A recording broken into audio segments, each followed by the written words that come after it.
Di lereng Gunung Kamukus, di mana legenda pesugihan dan arwah gentayangan menjadi bagian dari kabut malam, sekelompok orang datang dengan niat berbeda.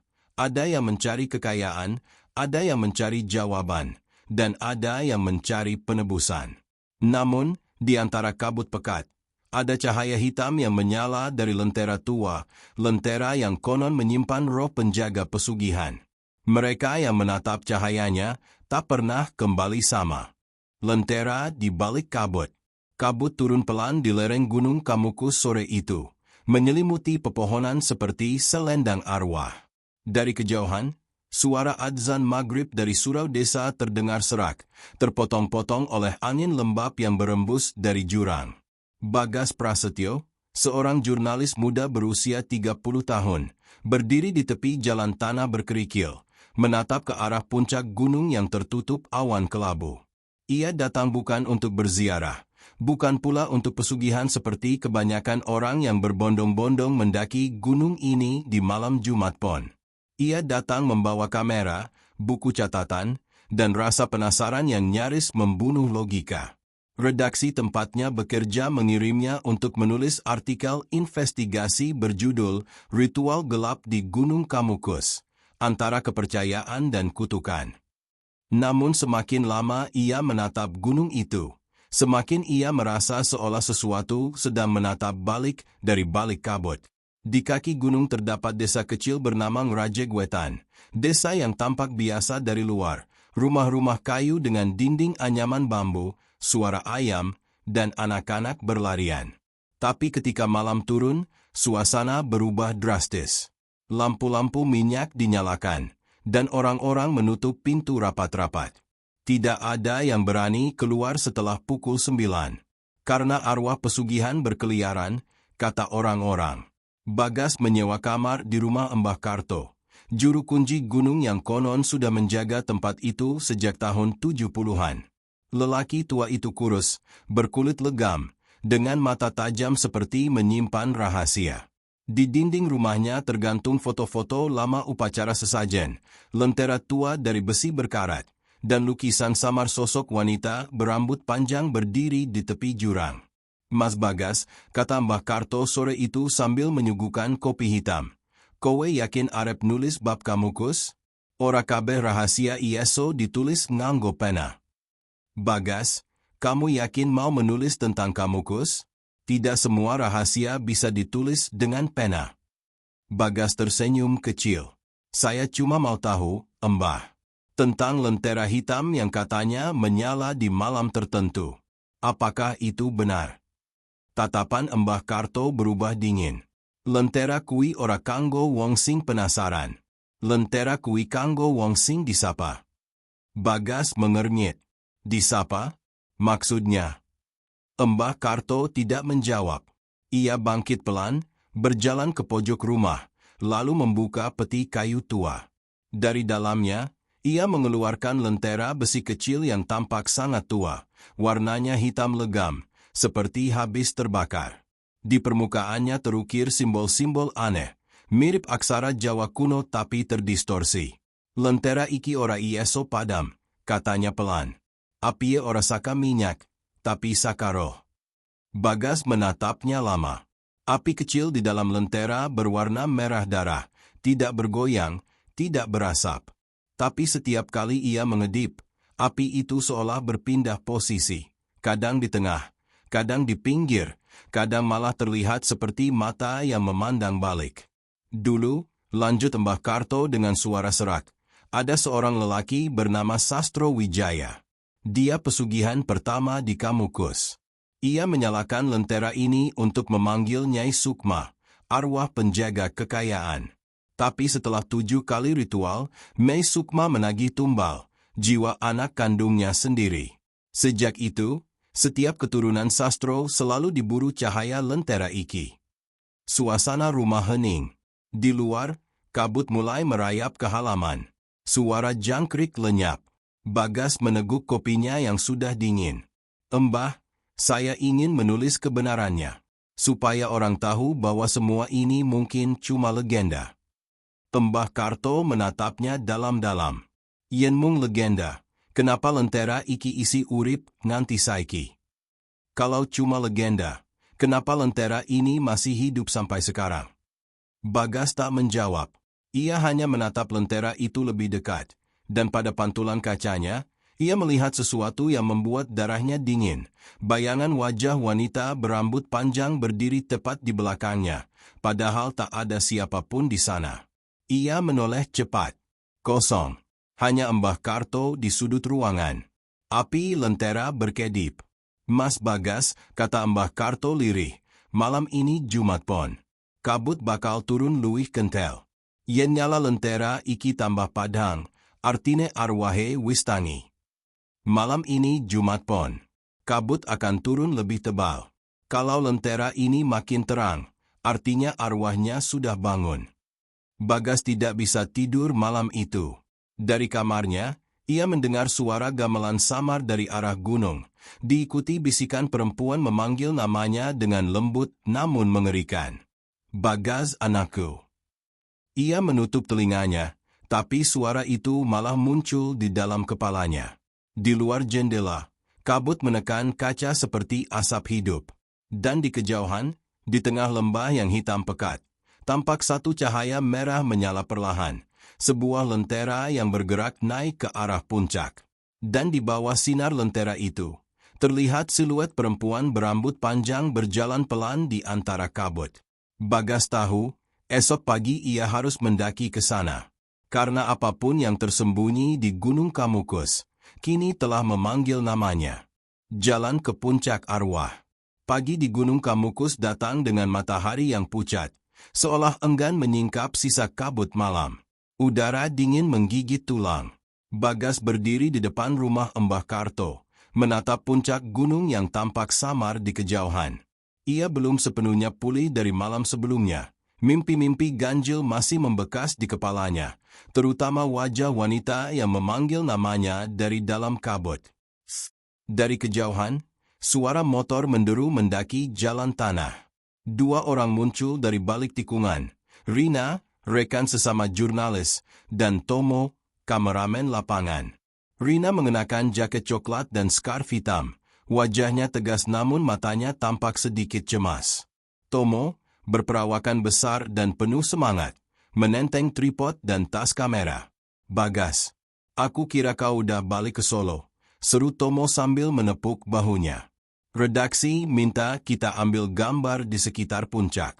Katanya, orang-orang sini banyak yang percaya arwah bisa muncul di kabut pagi. Rina menatap sekitar, lalu berbisik pelan. Tempat ini sunyi sekali. Rasanya seperti ada yang mengintai. Bagas hanya mengangguk pelan. Ia belum sempat bercerita tentang lentera hitam dan bayangan wanita itu. Kalau mau ke puncak, kita harus izin dulu ke Mbah Karto, katanya. Beliau juru kunci di sini. Mbah Karto muncul dari dalam rumah, membawa tongkat bambu dan selembar kain kuning tua. Kowe arep munggah saiki? Tanyanya datar. Kalian mau naik sekarang? Iya, Mbah. Kami cuma mau dokumentasi siang hari. Katanya puncaknya angker, tapi kami nggak akan macam-macam. Lelaki tua itu menatap ketiganya lama, lalu menggeleng pelan. Gunung iki ora butuh saksi. Tapi yen kowe kudu munggah, iki tak titipke. Ia menyerahkan kain kuning itu pada Bagas. Simpen nang gendulan.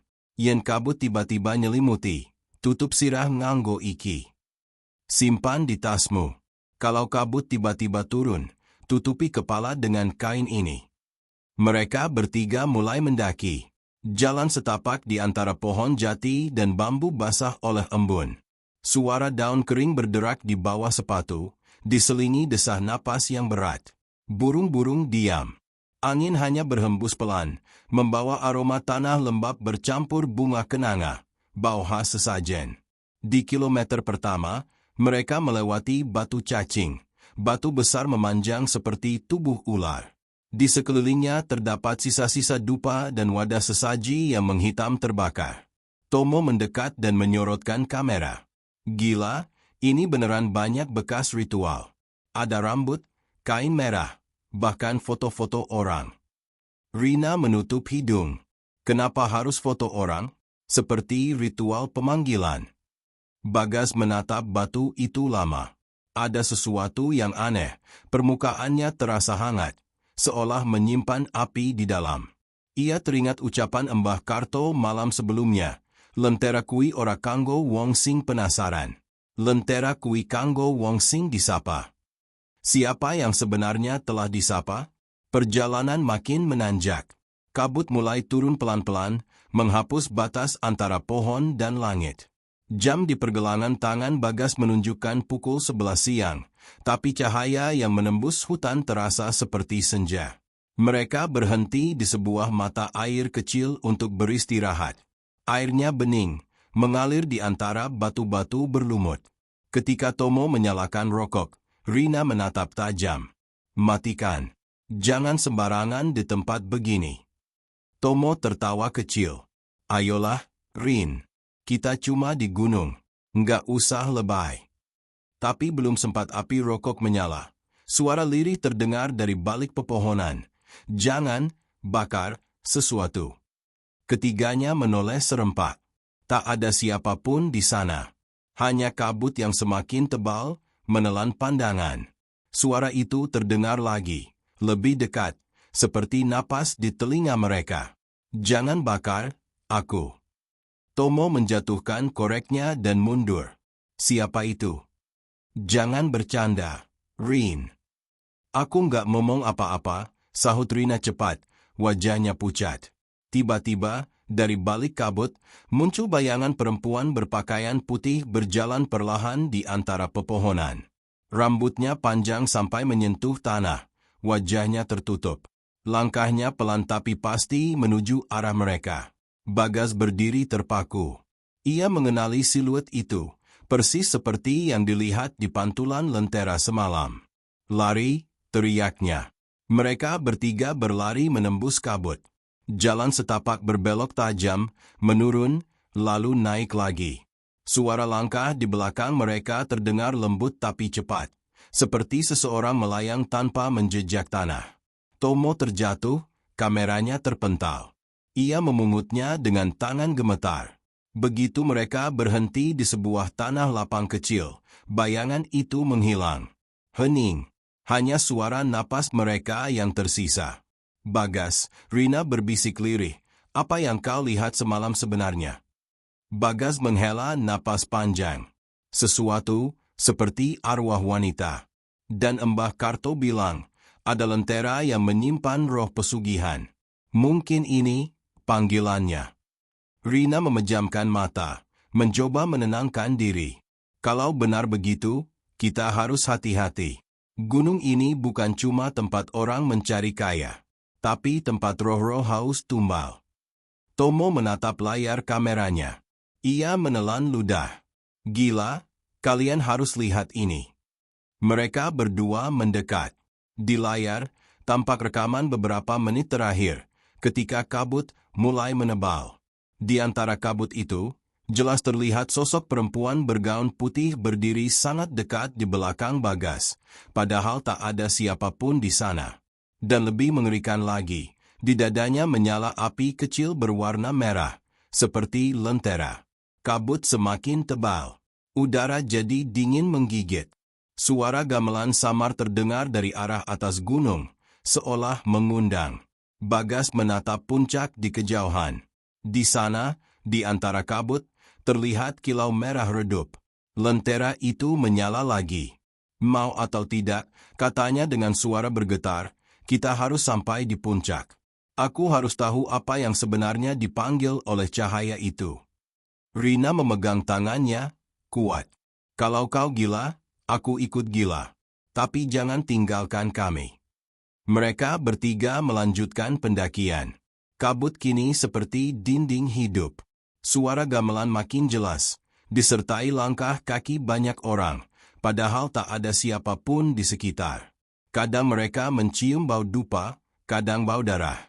Setiap langkah terasa lebih berat, seolah tanah menolak pijakan. Di dekat puncak, mereka menemukan gapura batu berlumut. Di atasnya tertulis ukiran kuno. Lawang Sukma Gerbang Roh. Begitu mereka melangkah melewatinya, semua suara lenyap. Udara berubah dingin beku. Di hadapan mereka, terbentang dataran luas dengan batu-batu tegak seperti nisan. Di tengahnya, berdiri sebuah lentera besar dari besi hitam, menyala merah seperti bara.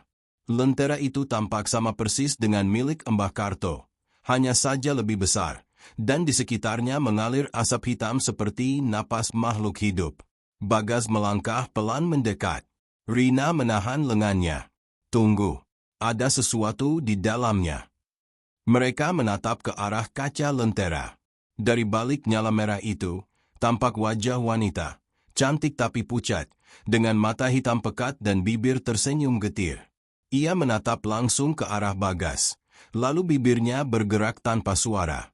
Rina berbisik, dia bilang apa? Bagas menjawab dengan suara nyaris tak terdengar. Dia bilang, akhirnya kau pulang, Bagas. Kabut menutup mereka seluruhnya. Lentera bergetar. Api di dalamnya menari liar. Dan dari kejauhan, suara gamelan berubah menjadi ratapan panjang, seolah seluruh gunung menangis.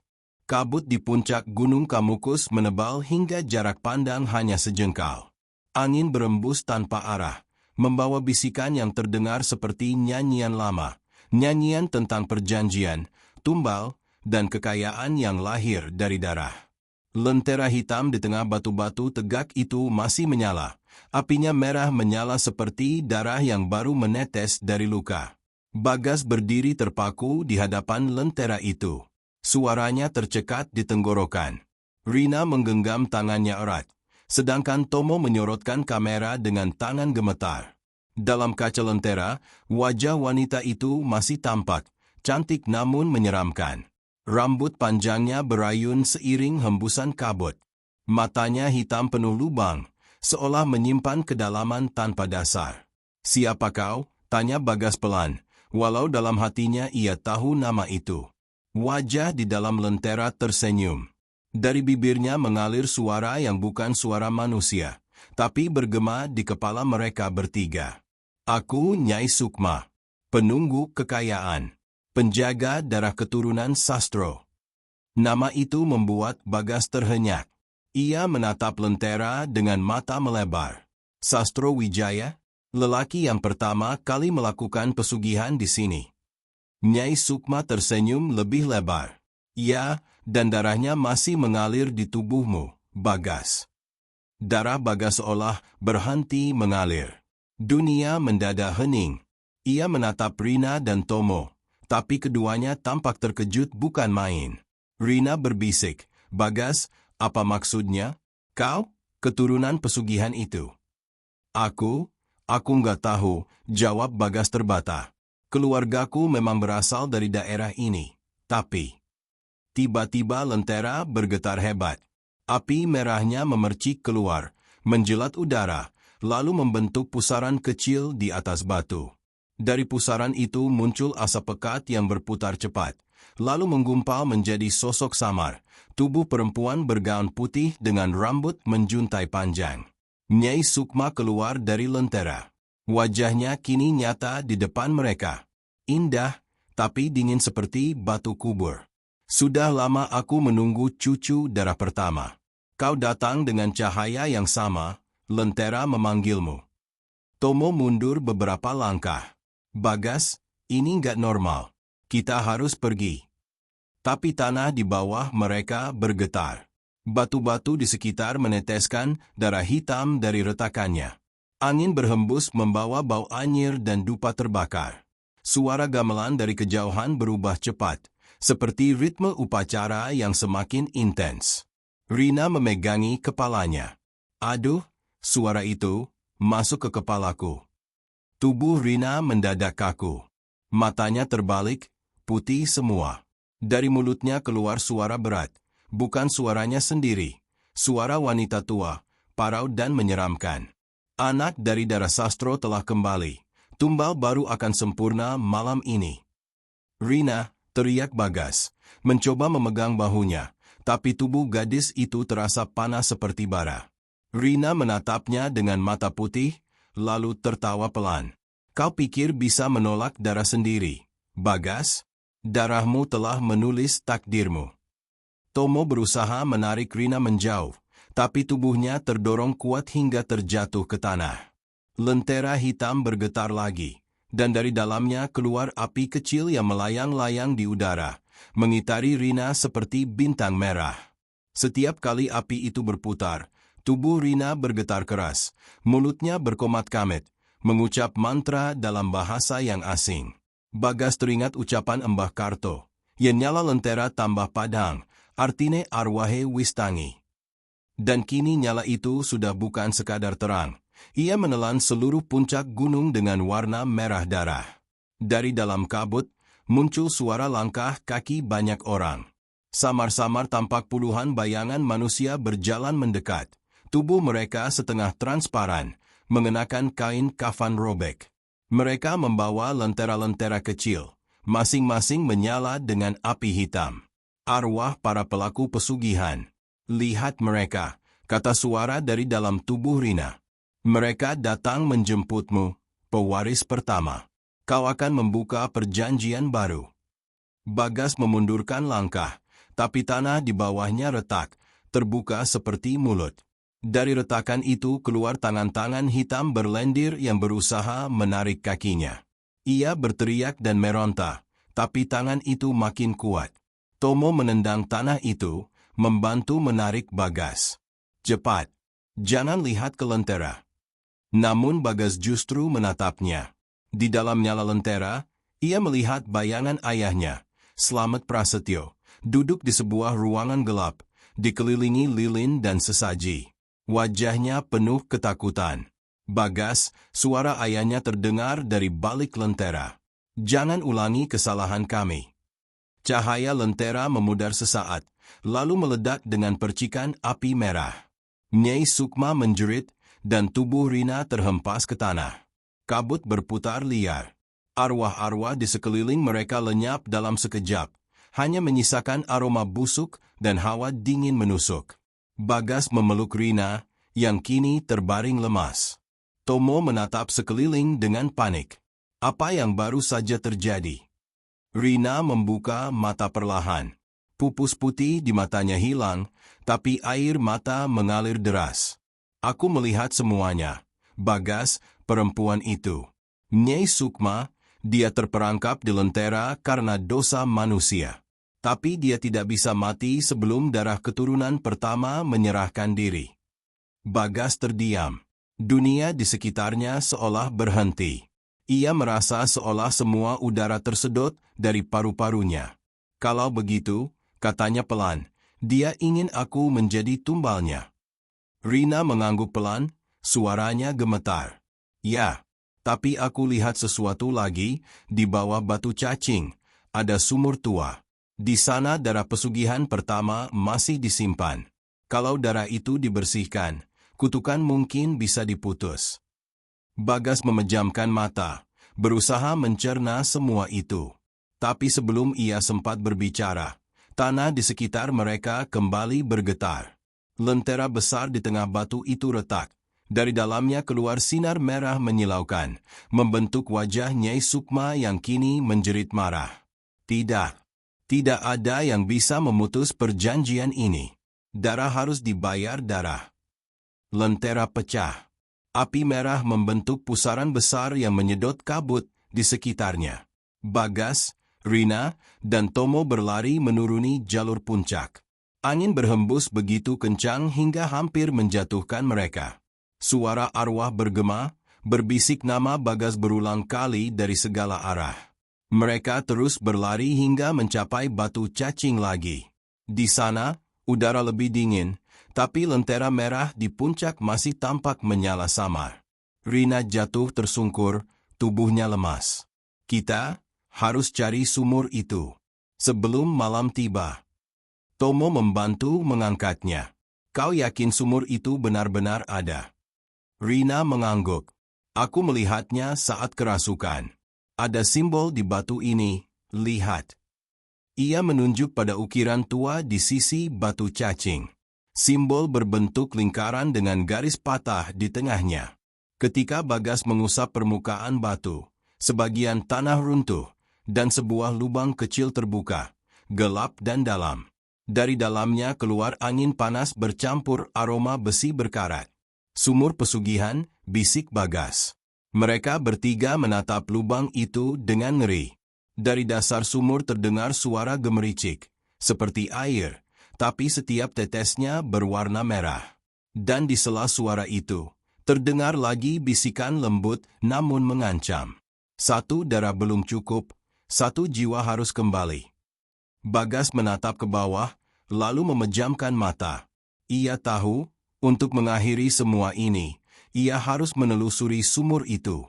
Tapi apakah di bawah sana benar-benar ada akhir, atau justru pintu menuju kegelapan abadi? Kabut kembali turun. Lentera hitam di puncak kembali menyala. Dan Gunung Kamukus sekali lagi bernafas, seolah arwah di dalamnya sedang tersenyum. Angin dari lubang sumur di bawah batu cacing menghembus dengan panas yang aneh. Bukan panas seperti api, melainkan panas yang basah, seperti napas dari sesuatu yang hidup di bawah sana. Di antara bisikan angin itu, Bagas, Rina, dan Tomo berdiri diam, menatap ke dalam kegelapan yang seolah tak berujung. Suara gemericik darah yang menetes perlahan membentuk irama yang membuat bulu kuduk berdiri. Bagas, kata Rina dengan suara gemetar, kalau yang kau cari ada di bawah sana, kau yakin mau turun? Bagas menatapnya. Wajahnya pucat, tapi matanya dipenuhi tekad. Kalau kita biarkan, semua ini nggak akan berhenti. Lentera itu akan terus menyala, menelan siapapun yang lewat di sini. Tomo menatap lubang itu dengan wajah tak percaya. Tapi itu gila, gas. Kau dengar sendiri suara dari bawahnya. Itu bukan tempat manusia. Bagas menghela napas panjang. Mungkin memang bukan. Tapi darah yang memanggilku ada di sana. Ia mengambil kain kuning pemberian Mbah Karto dari tasnya dan mengikatkannya di kepala. Kemudian ia menyalakan senter kecil, menyorot ke bawah lubang. Dinding sumur itu terbuat dari batu tua penuh lumut dan simbol-simbol aneh. Di beberapa tempat tampak bercak merah tua, seperti darah yang sudah kering berabad-abad. Rina menatapnya, lalu tanpa banyak bicara ikut mengenakan senter di kepalanya. Aku ikut. Kalau kau turun sendirian, aku nggak bakal bisa diam di atas sini. Tomo mengumpat pelan, tapi akhirnya ikut juga. Sial.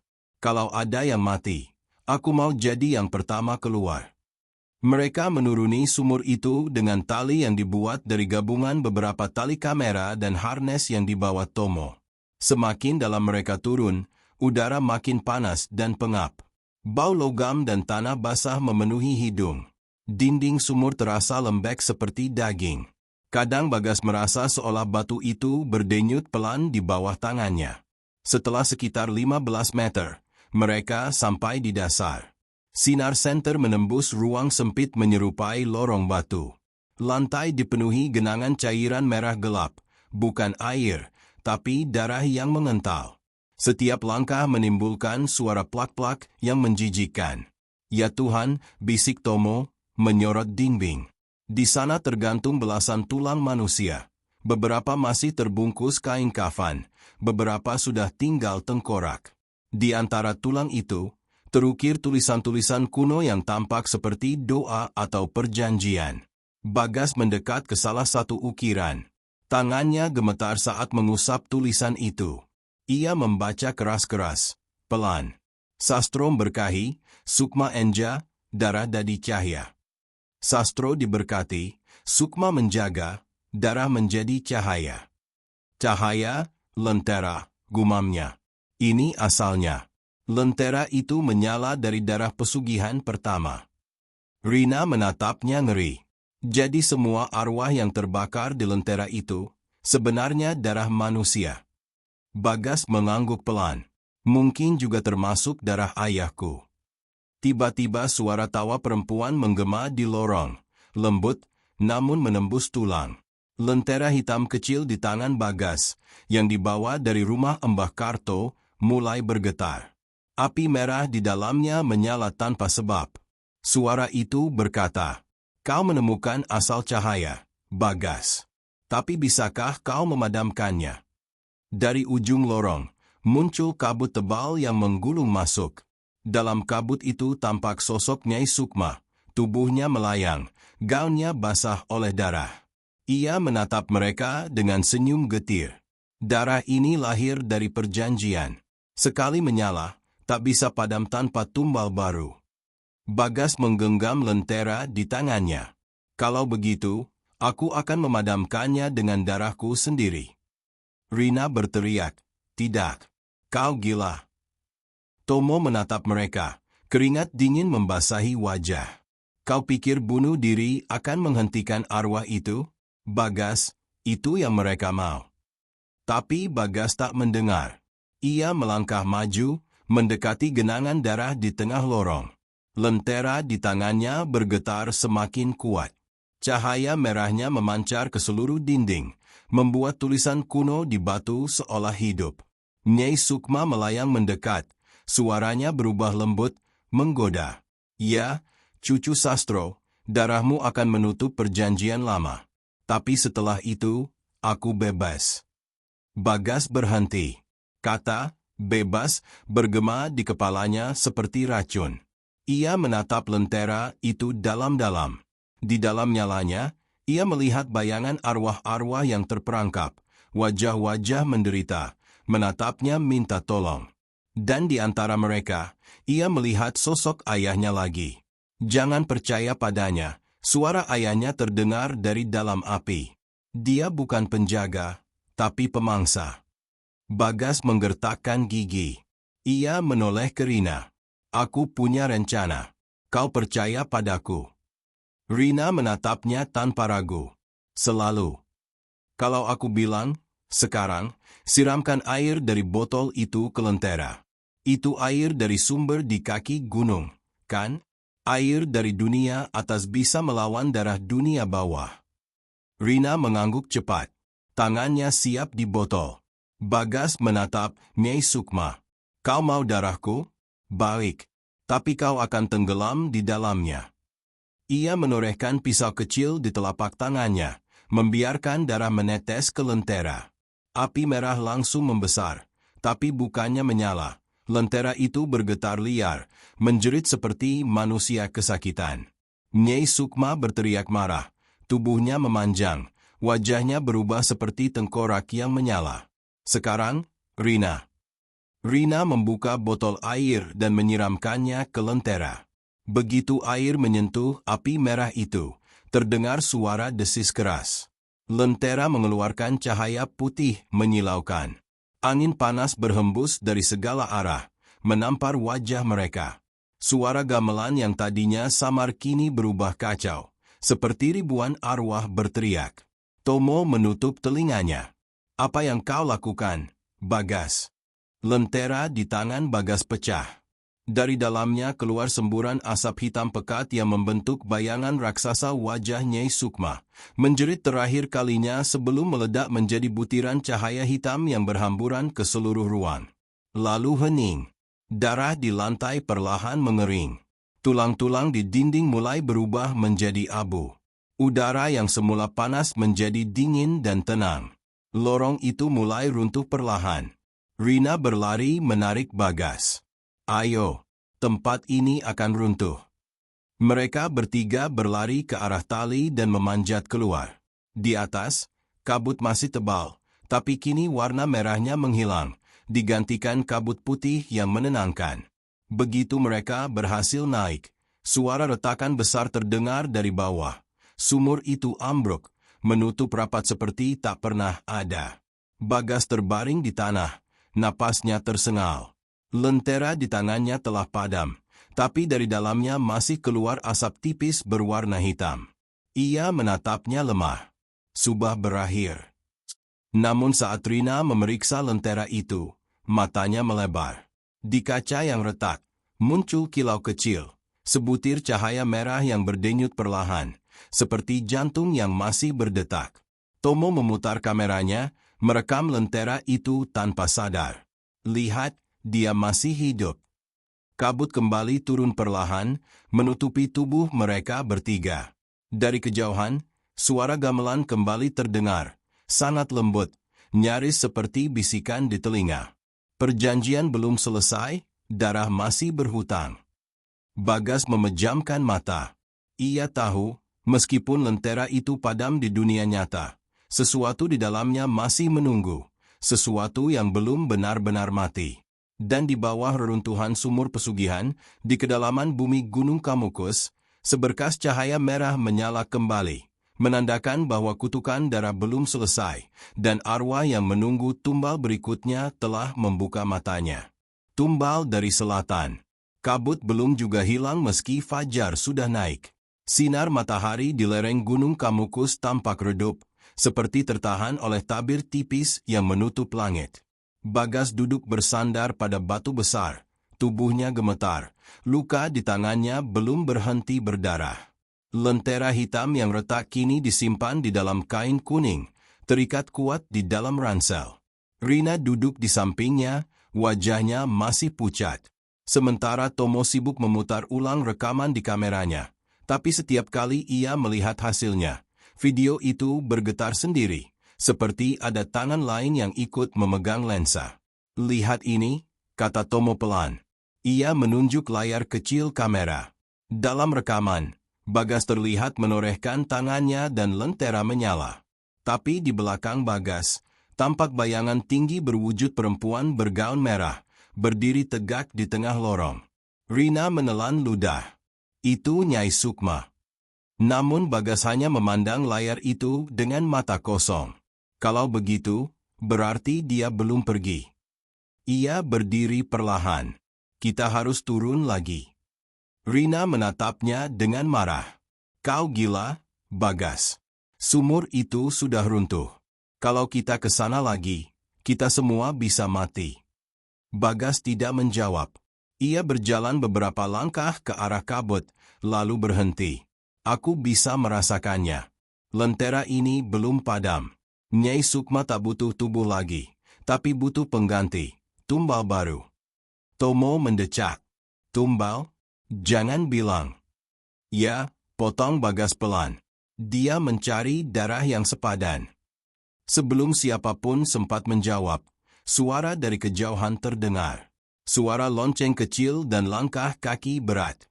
Dari balik kabut, muncul sosok tua dengan tongkat kayu hitam, Mbah Karto. Wajahnya tampak lebih pucat dari sebelumnya, matanya cekung, tapi sorotnya masih tajam. "Bagus, ternyata kalian masih hidup," katanya pelan. "Aku sudah memperingatkan kalian. Lentera itu bukan benda yang bisa dimatikan begitu saja. Setiap darah yang menetes ke dalamnya adalah perjanjian baru." Rina berdiri. "Kami hanya ingin menghentikan arwah itu, Mbah. Tapi malah..." Mbah Karto mengangkat tangan. "Aku tahu. Tapi kau, Bagas, kau keturunan dari Sastro, orang pertama yang membuat perjanjian dengan Nyai Sukma. Kau tahu apa artinya itu?" Bagas menatapnya, bibirnya bergetar. "Aku, tumbal terakhir." Mbah Karto mengangguk perlahan. "Benar. Lentera itu akan terus mencari garis darahmu sampai api di dalamnya padam dengan tubuhmu sendiri. Tapi masih ada satu jalan, ritual penebusan dari selatan." Rina mendekat. "Ritual? Apa itu?" "Di kaki gunung, ada sebuah danau kecil bernama Telaga Watu Lanang. Di sanalah para leluhur menyembunyikan pintu ke dunia bawah. Jika kalian ke sana dan melakukan penebusan, kalian bisa menukar tumbal, darah bukan dari garis keturunan, tapi dari Sukma sukarela. Namun, penukarannya harus dilakukan sebelum malam ketujuh setelah lentera terbuka." Tomo langsung bersuara. "Maksud Mbah, 7 malam dari sekarang." Mbah Karto mengangguk. "Lebih tepatnya, 6 malam lagi. Kalau gagal, arwah Nyai Sukma akan keluar sepenuhnya, menelan tubuh Bagas dan siapapun yang menemaninya." Hening menyelimuti mereka bertiga. Hanya angin dari lereng gunung yang berbisik di sela pepohonan. Bagas menatap lentera yang dibungkus kain. "Kalau begitu, kita pergi sekarang." Perjalanan menuju Telaga Watu Lanang bukan hal mudah. Jalannya terjal, menurun, dan dipenuhi kabut pekat. Rina berjalan di depan, membawa obor bambu. Cahaya kuningnya menembus kabut dengan lembut, menciptakan bayangan-bayangan bergerak di sekitar mereka. Tomo di belakang membawa peralatan rekaman. Meski ketakutan, ia tetap menyalakan kamera. Kalau kita mati, setidaknya orang tahu apa yang terjadi, katanya lirih. Malam turun cepat. Mereka sampai di tepian telaga saat kabut sudah berubah menjadi kabus tebal. Air danau tampak hitam, permukaannya tidak memantulkan apapun, seolah menelan cahaya. Di tengah telaga, tampak batu besar menjulang, Watu Lanang. Batu itu berbentuk menyerupai tubuh manusia duduk bersila. Mbah Karto yang menyusul mereka dari belakang berkata lirih, disitulah pintu dunia bawah. Di bawah batu itu, darah leluhur mengalir. Ia lalu mengambil kendi tanah liat dari tasnya, membuka tutupnya. Dari dalamnya keluar bau anyir bercampur dupa. Ini air dari sumur pertama. Kau harus menuangkannya ke lentera, Bagas. Bagas mengangguk. Ia membuka ransel, mengeluarkan lentera yang sudah retak. Begitu lentera dibuka, angin dingin langsung berhembus dari dalamnya, membuat obor hampir padam. Rina memegang tangan Bagas. Kau yakin ini tidak akan membunuhmu? Bagas tersenyum samar. Kalau aku tak lakukan ini, semua orang bisa mati. Ia menatap permukaan air telaga. Dalam pantulan kabut, ia melihat wajahnya berubah samar. Di belakangnya, bayangan perempuan bergaun merah tersenyum. Mbah Karto menaburkan abu dari kendi ke sekeliling batu. Sekarang, baca mantra ini, Sukma Bali, Dara Dadi Tirta, Cahya Dadi Pepeteng. Bagas mengikuti, suaranya berat tapi tegas. Setiap kata yang ia ucapkan membuat air telaga bergetar halus. Tiba-tiba tanah di bawah mereka berdenyut. Kabut menebal. Dari air muncul tangan-tangan hitam. Dingin, kurus, menggenggam kaki mereka. Rina berteriak. Tomo hampir terjatuh ke air. Lalu dari tengah telaga, muncul sosok Mei Sukma. Kali ini lebih jelas. Wajahnya cantik tapi membusuk. Matanya merah seperti bara. Bagas, kau memanggilku lagi. Suaranya bergema, menggema ke seluruh danau. Darahmu sudah kuhirup, tinggal jiwamu. Bagas memegang lentera erat-erat.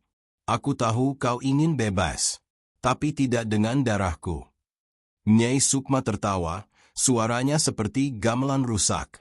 Lalu siapa yang akan menggantikannya, anakku? Rina tanpa berpikir maju, menatap arwah itu langsung. Aku. Bagas terkejut. Rina, jangan. Tapi Rina menatapnya dengan mata basah. Aku yang membawamu ke sini, aku yang memaksa ikut. Kalau memang harus ada yang jadi tumbal, biar aku. Nyai Sukma menatapnya lama, kemudian tersenyum sinis. Sukma sukarela. Ya, itu bisa. Tapi ingat, sekali Sukma ditukar, tubuhnya tak akan kembali. Bagas mengguncang kepala, berusaha melepaskan diri dari genggaman tangan-tangan hitam. Tidak. Aku tidak akan biarkan. Tapi Rina sudah melangkah maju. Ia mengambil lentera dari tangan Bagas dan menatap Nyai Sukma. Kau ingin cahaya? Ambil dariku. Ia menorehkan jarinya, meneteskan darah ke lentera. Api di dalamnya langsung menyala merah terang, lebih besar dari sebelumnya. Lentera bergetar hebat, lalu terbuka, menyedot kabut di sekeliling. Suara jeritan ribuan arwah bergema, mengguncang udara. Rina menatap Bagas terakhir kali. Maaf, jaga dirimu. Lalu tubuhnya tersedot ke dalam cahaya lentera. Dalam sekejap, semuanya hening. Lentera kini menyala lembut, bukan merah, melainkan putih keemasan. Nyai Sukma menatap lentera itu, wajahnya berubah murka. Dia menukar darah dengan cahaya suci. Tidak. Ini melanggar perjanjian. Mbah Karto berteriak, sekarang, Bagas. Lemparkan lentera itu ke telaga. Bagas mengangkat lentera tinggi-tinggi dan melemparkannya ke tengah air. Lentera itu jatuh, menyentuh permukaan dan tenggelam perlahan. Dari dalam air muncul semburan cahaya putih yang memancar ke langit, menembus kabut. Suara gamelan yang selama ini menghantui mereka perlahan berubah lembut, seperti nyanyian pengantar tidur.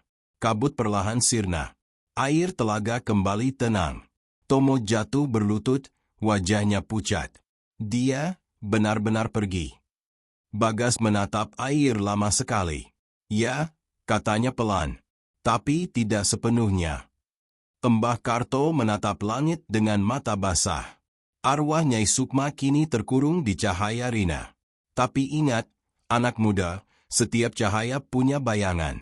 Selama masih ada darah keturunan sastro, bayangan itu bisa kembali. Bagas menggenggam tanah lembab di tepi danau, matanya kosong. Kalau begitu, aku akan menjaga agar cahaya itu tidak padam. Sampai akhir. Dan malam itu, di bawah langit Gunung Kamukus yang akhirnya cerah, Bagas menyadari, kutukan itu belum berakhir. Ia hanya berpindah bentuk, dari arwah yang menyala di antara kabut, menjadi cahaya yang bersemayam di lentera yang tenggelam di dasar telaga. Sudah 3 malam berlalu sejak Rina menyerahkan dirinya di telaga Watu Lanang. Gunung Kamukus kini tampak tenang dari luar. Tak ada lagi kabut merah. Tak ada bisikan gamelan yang menyeruak di udara malam. Namun ketenangan itu terasa palsu. Bagas tahu sesuatu masih bergerak di bawah permukaan. Ia tinggal sementara di rumah Mbah Karto, di lereng utara gunung. Rumah kayu itu berdiri di antara pohon bambu. Sunyi, hanya suara jangkrik dan burung malam yang menemani. Setiap malam, Bagas duduk di serambi, menatap lentera kecil di tangannya, lentera yang ia buat sendiri dari pecahan kaca lentera hitam lama. Ia tidak tahu kenapa, tapi ia merasa lentera itu masih punya napas, meski tanpa api di dalamnya. Mbah Karto sering memperingatkannya, jangan terlalu sering memandang lentera itu. Nak. Arwah bisa masuk lewat tatapan. Bagas hanya mengangguk, tapi diam-diam ia tahu sesuatu. Setiap kali ia menatap kaca lentera itu cukup lama, ia bisa mendengar suara samar, lembut, seperti bisikan yang datang dari jauh. Suara itu milik Rina. Bagas, aku masih di sini. Suara itu muncul tiap malam, saat udara menjadi dingin dan kabut mulai turun dari puncak. Awalnya Bagas mengira itu hanya halusinasi akibat rasa bersalah. Tapi ketika ia mulai mendengar nada yang sama berulang, seperti pesan yang ingin disampaikan, ia yakin itu bukan kebetulan. Pada malam keempat, ia tak tahan lagi. Ia mengambil jaket tebal, menggantungkan lentera pecahan itu di lehernya, dan berjalan menuruni jalan berbatu menuju telaga. Udara terasa berat. Dan meski bulan penuh menggantung tinggi, sinarnya tertutup kabut tipis yang merayap seperti tangan-tangan halus di tanah. Telaga Watu Lanang tampak seperti cermin hitam. Permukaannya tenang, tapi di tengahnya ada sesuatu yang aneh. Titik cahaya kecil berwarna putih, berdenyut pelan seperti jantung. Bagas menatapnya lama, tubuhnya bergetar. Rina. Langkahnya pelan-pelan mendekati tepi air.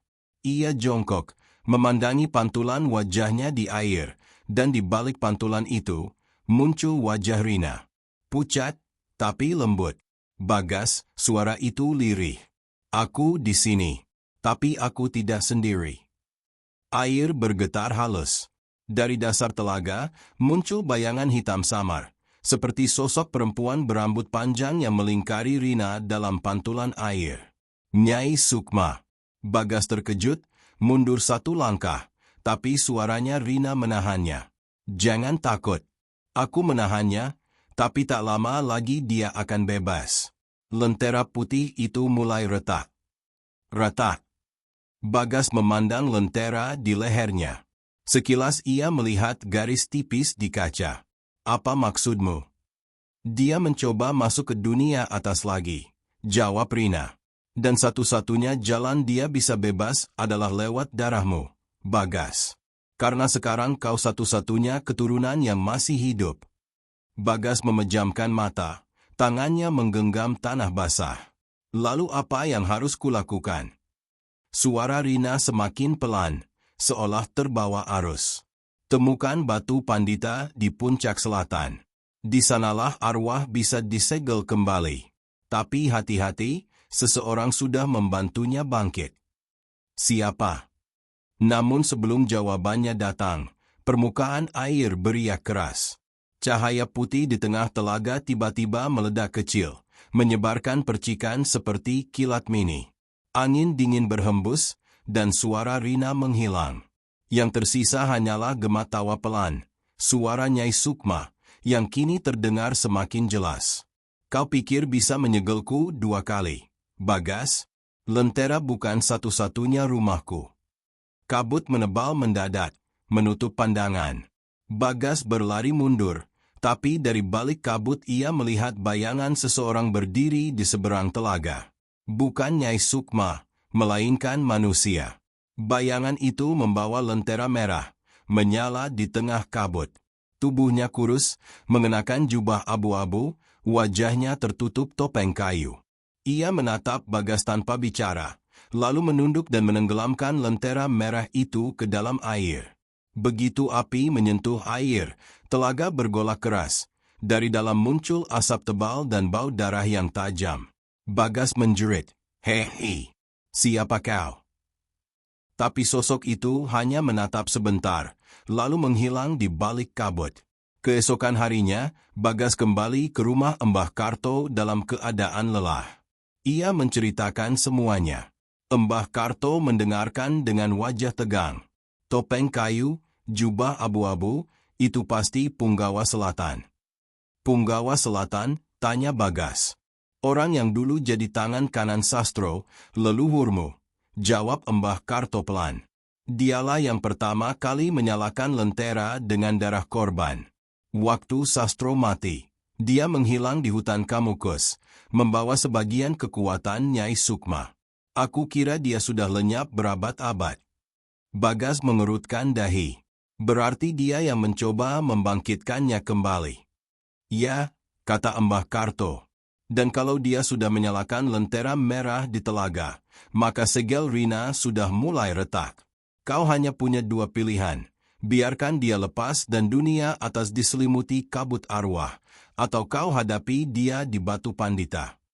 Bagas menatap jauh keluar jendela. Kabut kembali turun pelan, menutupi lereng gunung. Di kejauhan, suara gamelan mulai terdengar lagi. Kali ini lebih jelas, bukan seperti bisikan, tapi seperti undangan.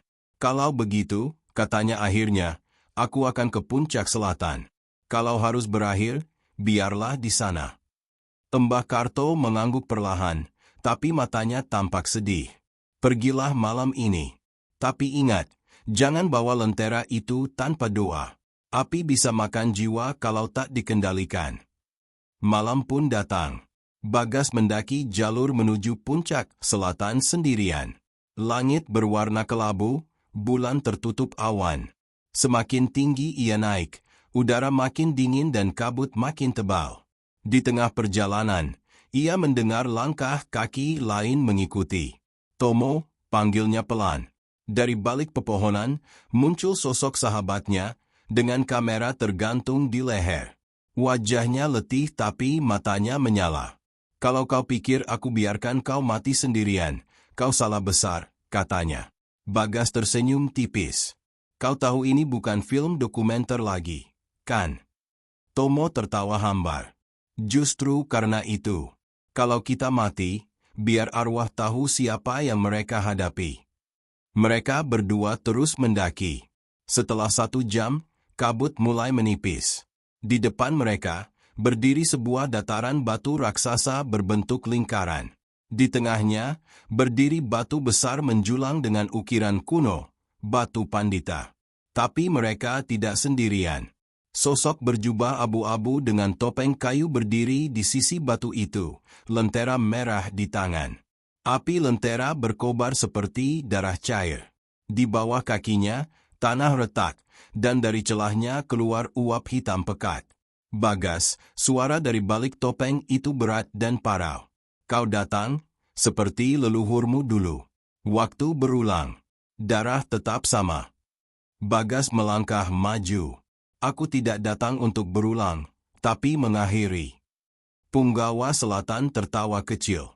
Tak ada akhir bagi darah. Kau hanya bisa memilih sisi, cahaya atau kegelapan. Tapi kau sudah ditandai sejak lahir. Ia mengangkat lentera merah tinggi-tinggi. Api di dalamnya menyembur seperti nyala hidup. Dari dalam api, muncul wajah Rina, berteriak tanpa suara.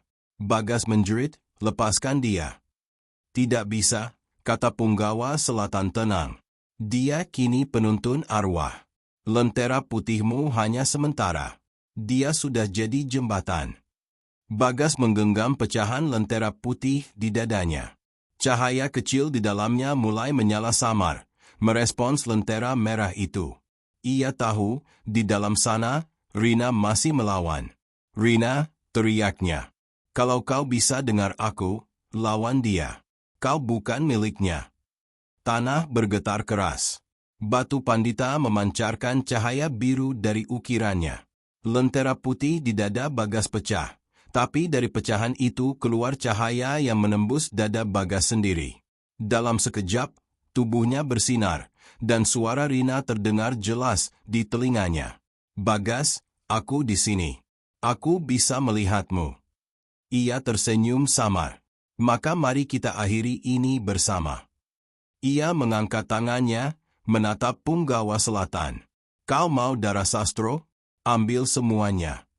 Lentera merah dan cahaya putih saling bertabrakan di udara. Angin berputar, kabut tersedot ke tengah, menciptakan pusaran raksasa. Suara gamelan berubah menjadi jeritan ribuan arwah, lalu menjadi senyap. Dan di antara dua cahaya itu, sosok Rina muncul kembali. Tapi kali ini tubuhnya utuh, berbalut cahaya keemasan. Ia menatap Punggawa Selatan dengan tatapan tajam. Sekarang, giliran kami menutup perjanjianmu. Rina menempelkan tangannya pada lentera merah, dan Bagas menempelkan tangannya pada Batu Pandita. Dua cahaya itu menyatu, menghasilkan ledakan besar yang mengguncang puncak gunung. Dalam sekejap, semua kabut lenyap. Hanya tersisa angin lembut dan suara burung malam yang kembali berkicau. Ketika Bagas membuka matanya, Punggawa Selatan telah hilang. Lentera merah meleleh menjadi abu, sementara Batu Pandita retak di bagian tengahnya, memancarkan cahaya putih lembut sebelum padam. Rina berdiri di depannya, tersenyum samar. Terima kasih, Bagas. Sekarang aku benar-benar bebas. Bagas berusaha menyentuhnya, tapi tangan mereka menembus satu sama lain seperti kabut. Kau mau kemana? Ke tempat cahaya tak bisa dijangkau manusia, jawab Rina lembut. Tapi jiwamu akan aman. Lentera hitam kini telah padam. Ia menunduk, lalu menghilang bersama angin, meninggalkan aroma bunga melati yang samar. Bagas berlutut di tanah, menatap langit yang kini cerah tanpa kabut. Ia tahu, meski semua tampak selesai, lentera itu masih akan dikenang. Karena di setiap cahaya, selalu ada sisa bayangan. Dan di dasar Batu Pandita, di celah retakannya, seberkas kecil bara merah masih berdenyut perlahan, menunggu waktu untuk menyala kembali. Malam itu, kabut turun lebih cepat dari biasanya. Gunung Kamukus seolah menutup dirinya dari dunia luar.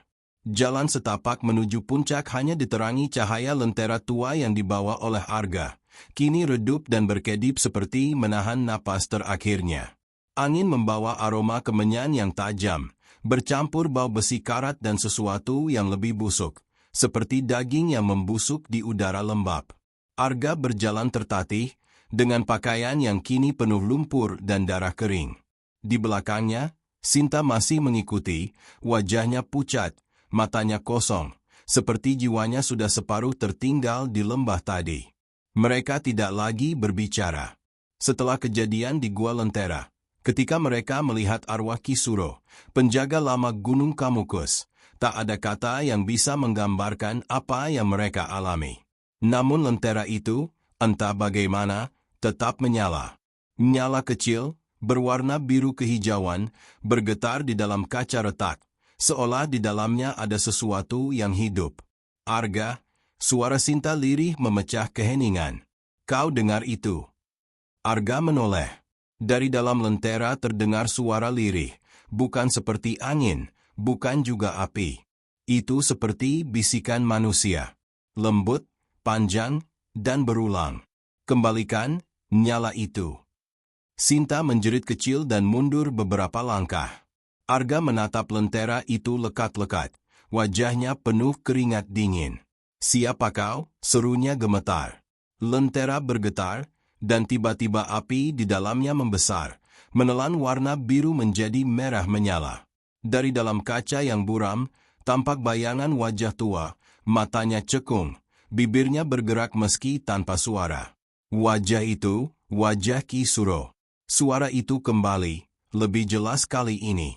Kalian menyalakan lentera itu di tempat yang terlarang. Sekarang, cahaya itu bukan milik manusia lagi. Sinta berlari ke belakang Arga, tapi tubuhnya gemetar hebat. Ia menunjuk lentera itu. Arga, lihat. Tangannya. Dari gagang lentera, muncul tangan hitam, seperti terbuat dari asap dan bara. Jari-jari panjang itu menggenggam udara, lalu menyentuh dada Arga. Seketika napasnya sesak, tubuhnya bergetar keras. Cahaya lentera makin terang hingga seluruh kabut di sekitar mereka memantulkan warna merah darah. Dalam penglihatannya yang kabur, Arga melihat kilasan masa lalu. Ki Suro sedang duduk di sebuah altar batu, dikelilingi mayat-mayat yang matanya masih terbuka. Lentera di tengah altar menyala terang, sementara Ki Suro berdoa dengan bahasa yang tak dimengerti manusia biasa. Suara mantra itu sama dengan bisikan yang kini ia dengar dalam kepalanya. Sinta berusaha merebut lentera itu, tapi setiap kali tangannya mendekat, hawa panas membakar kulitnya. Lepaskan, Arga. Itu bukan cahaya suci, itu api arwah, teriaknya. Namun Arga kini tersenyum aneh. Matanya memantulkan cahaya merah dari lentera, pupilnya mengecil seperti mata binatang. Dari mulutnya keluar kata-kata yang bukan miliknya. Api ini menuntut jiwa. Lentera harus diberi makan. Sinta mundur perlahan, tapi langkahnya tersandung akar pohon. Ia jatuh, dan cahaya lentera menyinari wajahnya. Dalam sekejap, ia melihat bayangan-bayangan hitam di sekitar mereka. Puluhan, mungkin ratusan, dengan mata merah menyala.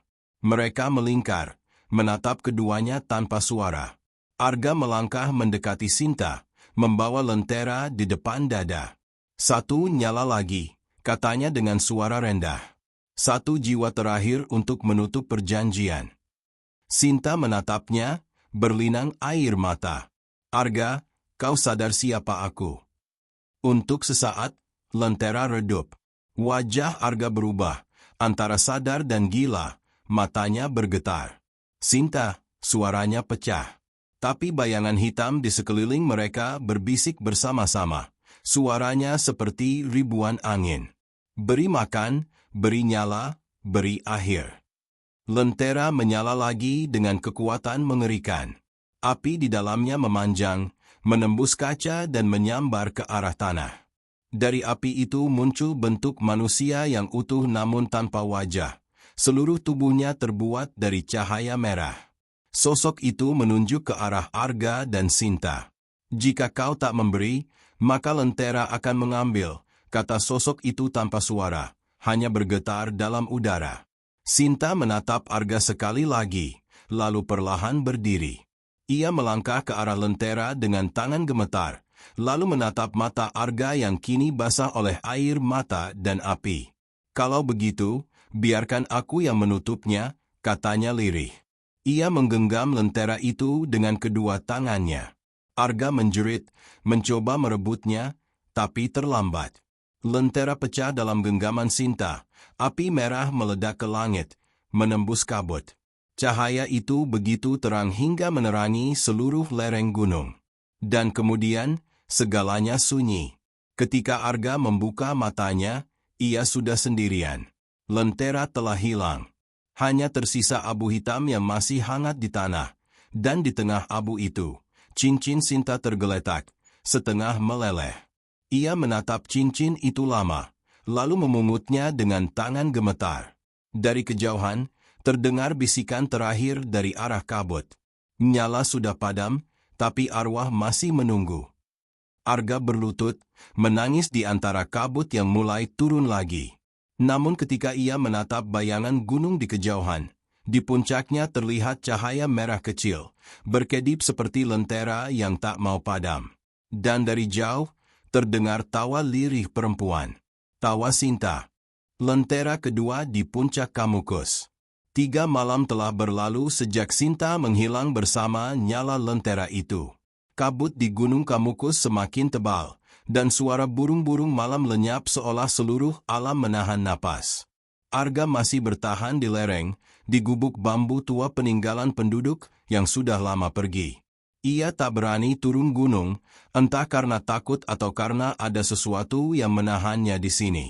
Setiap malam, cahaya merah itu muncul di puncak, kadang redup, kadang menyala terang hingga menembus kabut. Seolah lentera yang telah hancur di tangan Sinta kini terlahir kembali. Arga tahu itu bukan nyala biasa. Ia tahu Sinta masih di sana.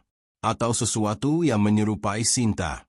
Ia duduk di depan api kecil, memandangi cincin meleleh yang ia simpan di telapak tangan. Bau belerang masih tercium dari logam itu, dan setiap kali ia menutup mata, ia mendengar bisikan halus.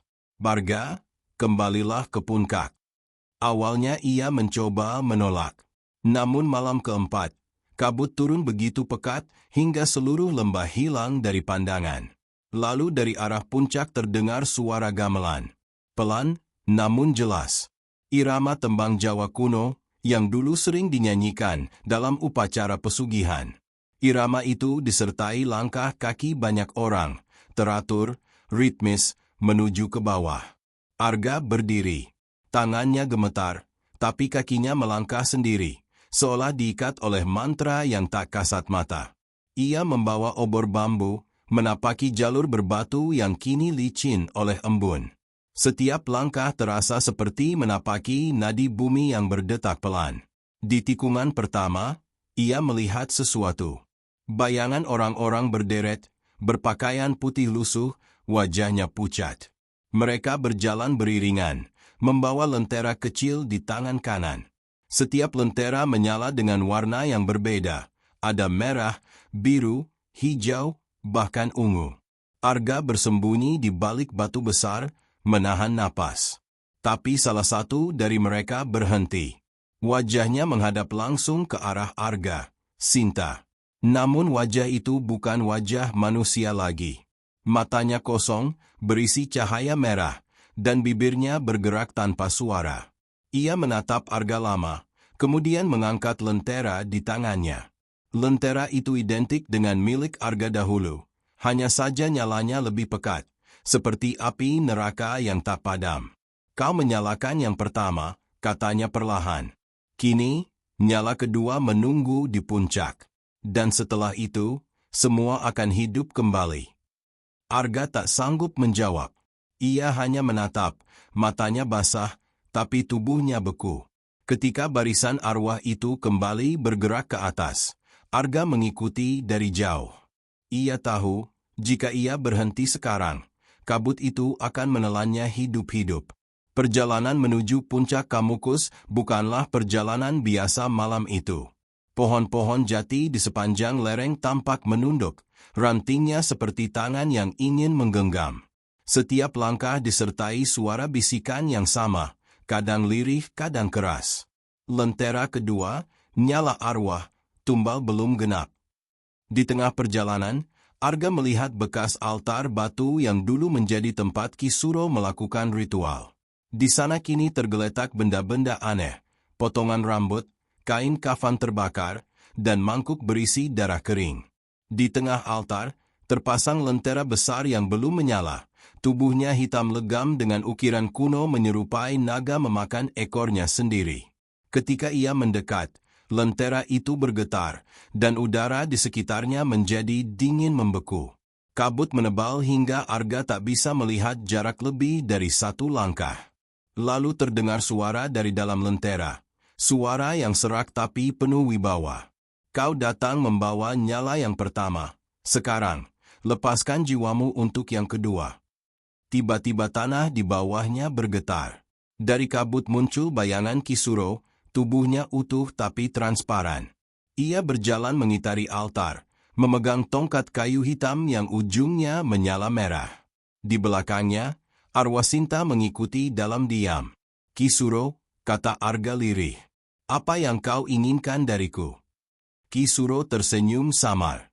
Kau sudah membuka pintu yang telah kututup selama 100 tahun.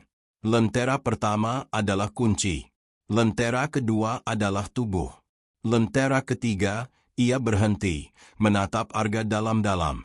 Adalah jiwa. Dan tanpa jiwa manusia, nyala itu takkan sempurna. Arga mundur setapak. Kau ingin mengambil jiwaku. Kisuro menggeleng pelan. Bukan hanya jiwamu, tapi seluruh mereka yang menyalakan lentera di gunung ini. Mereka yang datang mencari pesugihan, kekuasaan, cinta, dan balas dendam. Nyala kedua akan memanggil semua arwah mereka, dan gunung ini akan menjadi tempat hidup antara dua dunia. Sinta mendekat, menatap Arga dengan sorot kosong tapi menyedihkan. Kau bisa menutupnya, Arga. Tapi kau harus menyatu dengan nyala itu. Hanya dengan begitu lentera takkan bangkit lagi. Air mata menetes di wajah Arga. Dan kau? Sinta tersenyum samar, tapi wajahnya mulai retak seperti kaca. Aku sudah menjadi bagian dari api ini. Jangan biarkan aku terperangkap lebih lama. Sebelum Arga sempat menjawab, Kisuro menghantamkan tongkatnya ke tanah. Lentera di altar menyala dengan api putih menyilaukan. Angin kencang berputar, mengangkat batu dan debu. Dari dalam tanah, muncul tangan-tangan hitam, memegang kaki Arga, mencoba menariknya ke bawah. Arga berteriak, mengangkat obornya dan menancapkannya ke lentera besar itu. Api obornya bertemu dengan nyala putih dari lentera, dan dunia seolah meledak dalam cahaya. Dalam sekejap, seluruh gunung dipenuhi arwah yang menjerit. Nyala lentera memanjang ke langit seperti menembus kabut menuju bintang. Arga merasakan tubuhnya ringan, lalu gelap. Ketika ia membuka mata, pagi telah datang. Kabut menghilang, dan gunung Kamukus tampak sunyi. Di tempat altar tadi, kini hanya tersisa tanah hangus. Lentera hitam itu telah hilang. Arga berdiri dengan lemah. Di tangannya, tanpa ia sadari, ada lentera kecil, nyalanya redup, hampir padam. Ia menatapnya lama, lalu tersenyum pahit. 2 nyala sudah padam, bisiknya. Tinggal 1 lagi. Dan ketika ia menatap ke langit, ia melihat bayangan Sinta di antara kabut pagi, menatapnya dengan damai, lalu menghilang ke arah puncak gunung, tempat lentera ketiga menunggu. Nyala terakhir di Gunung Kamukus. Fajar yang muncul di ufuk timur Gunung Kamukus hari itu tak membawa kehangatan.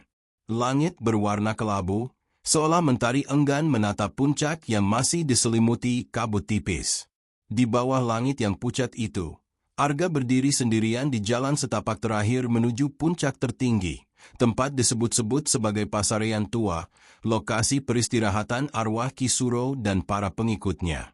Lentera kecil di tangannya masih menyala redup. Cahaya biru kehijauan bergetar pelan, seolah kelelahan. Setiap kali ia berhenti, lentera itu bergetar dan mengeluarkan bunyi lirih seperti desahan napas manusia. Teruskan, Arga, 1 nyala lagi. Suara itu seperti berasal dari dalam pikirannya sendiri, namun ritmenya seirama dengan kelap-kelip cahaya lentera. Arga menapaki batu-batu licin di jalur yang menanjak, napasnya tersengal. Hujan halus turun tanpa suara, membasahi tanah yang kini berbau besi dan belerang. Pohon-pohon di sekelilingnya tak lagi terlihat hidup. Daunnya menghitam, batangnya retak, seolah semua energi dihisap oleh sesuatu yang bersemayam di puncak. Sesekali ia berhenti dan menatap ke belakang. Lembah di bawah tertutup kabut, Samar-samar tampak bayangan Sinta, berdiri di tepi tebing, wajahnya teduh namun samar seperti lukisan di udara. Ia tersenyum, lalu lenyap setiap kali Arga mencoba memanggilnya. Sinta, gumam Arga lirih. Aku akan menemuimu di atas sana. Kali ini, sampai benar-benar padam. Langkahnya semakin berat. Di setiap tikungan, ia menemukan tanda-tanda ritual lama. Dupa yang sudah menjadi arang, tulang ayam berserakan, dan kain kafan lusuh tergantung di ranting. Beberapa di antaranya masih meneteskan darah segar, meski tak ada manusia yang terlihat selama berhari-hari. Gunung Kamukus seolah membuka pintu rahasianya, pintu antara dunia arwah dan dunia manusia. Ketika ia tiba di dataran datar di puncak, pemandangan itu membuatnya terdiam. Di tengah tanah lapang berdiri pohon beringin tua, akar-akar menjalar seperti urat raksasa yang membelit batu. Di bawahnya, sebuah lentera raksasa tergantung di udara, tidak menyentuh tanah. Nyalanya padam namun tubuhnya memancarkan kabut tipis yang berputar pelan. Ukirannya sama dengan dua lentera sebelumnya, namun lebih megah dan menakutkan. Terpahat simbol kuno berbentuk mata dengan dua sayap hitam di sisi kanan dan kiri. Di sekeliling lentera, puluhan arwah berdiri. Mereka mengenakan pakaian dari berbagai masa, bangsawan, petani, penjaga, hingga perempuan berkerudung merah yang menunduk diam. Semua menghadap ke lentera, seolah menunggu sesuatu. Dan di tengah mereka, berdiri Ki Suro, utuh dalam wujud arwahnya. Tongkat kayu hitam di tangan kanannya kini menyala dengan api merah pekat. Wajahnya datar, tapi matanya menyala seperti bara. Arga, suaranya bergema dalam kabut. Kau telah membawa dua nyala. Kini waktunya untuk menyalakan yang terakhir. Dengan itu, perjanjian kuno akan sempurna, dan Gunung Kamukus akan hidup kembali. Arga memandangi lentera besar itu dengan tatapan kosong. Hidup kembali? Kau ingin arwah semua orang ini bebas berkeliaran di dunia. Ki Suro tersenyum kecil. Bukan berkeliaran, tapi mengambil alih. Dunia manusia sudah lama melupakan rasa takut. Mereka lupa kepada kematian, lupa kepada jiwa yang tak pernah tenang. Lentera terakhir akan membuka batas, dan arwah akan berjalan di bawah matahari. Angin berdesir, membawa bisikan ratusan suara dari segala arah. Buka nyala, buka pintu, biarkan kami hidup. Arga menggenggam lentera kecilnya lebih erat. Aku tidak akan membiarkanmu. Ki Suro mendekat, tongkatnya menancap ke tanah, menimbulkan getaran kecil. Kau tidak punya pilihan, Arga. Kau sendiri telah terikat pada cahaya itu. Nyala pertama membangunkan tubuhmu dari kematian. Nyala kedua mengikat jiwamu pada Sinta. Dan nyala ketiga akan menjadikanmu penjaga lentera selanjutnya. Penjaga. Arga hampir tak percaya. Aku tidak pernah memintanya. Ki Suro tertawa perlahan, suara tawa yang bergema seperti ribuan bisikan. Tak ada yang memintanya, Arga. Tapi setiap lentera butuh pengganti. Setelah aku lenyap 100 tahun lalu, lentera mencari jiwa baru untuk menyalakan dirinya. Kau datang membawa cahaya, dan itu adalah tanda. Arga menunduk. Ia merasakan dadanya panas, seolah ada api kecil menyala di dalam. Lentera di tangannya kini bergetar hebat, cahayanya berubah menjadi merah pekat. Ia tahu, ini adalah saatnya lentera terakhir menyala, dan nyawanya akan menjadi bahan bakarnya. Namun di antara hiruk bisikan arwah itu, terdengar satu suara lembut. Arga. Sinta muncul di sisi lentera besar, tubuhnya transparan, tapi matanya kini penuh kesadaran. Jangan biarkan dia menang. Kau bisa menutup pintu ini. Gunung Kamukus harus tenang, bukan hidup dalam api. Ki Suro menatap Sinta dengan tajam. Kau arwah pengkhianat. Kau yang memadamkan nyala pertamaku. Tapi kini kau akan menyaksikan kebangkitanku lagi. Ia mengangkat tongkatnya, dan dari dalam tanah muncul akar-akar beringin raksasa, melilit tubuh Sinta, menariknya ke arah lentera besar. Arga berlari mendekat, berteriak memanggil namanya, tapi setiap langkahnya seolah melawan udara yang berat. Arga, lentera di tanganmu, suara Sinta bergetar di antara jeritan.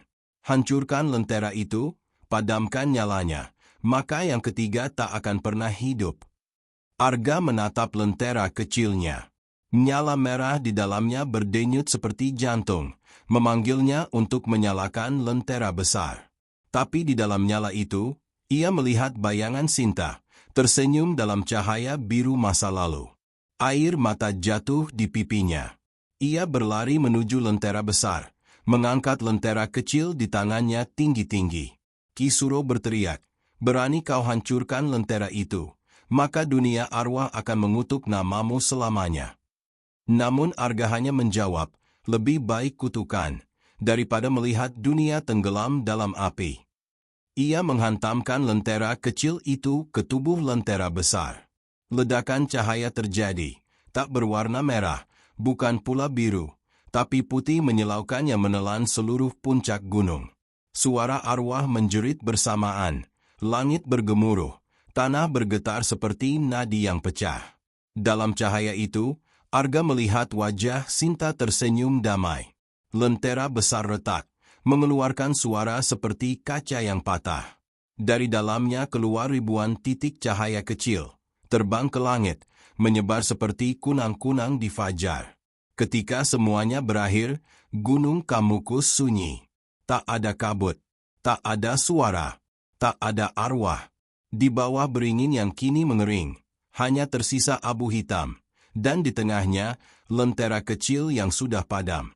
Beberapa hari kemudian, penduduk di lereng menemukan lentera itu di dekat mata air suci. Mereka membawanya ke bawah, menyimpannya di balai desa.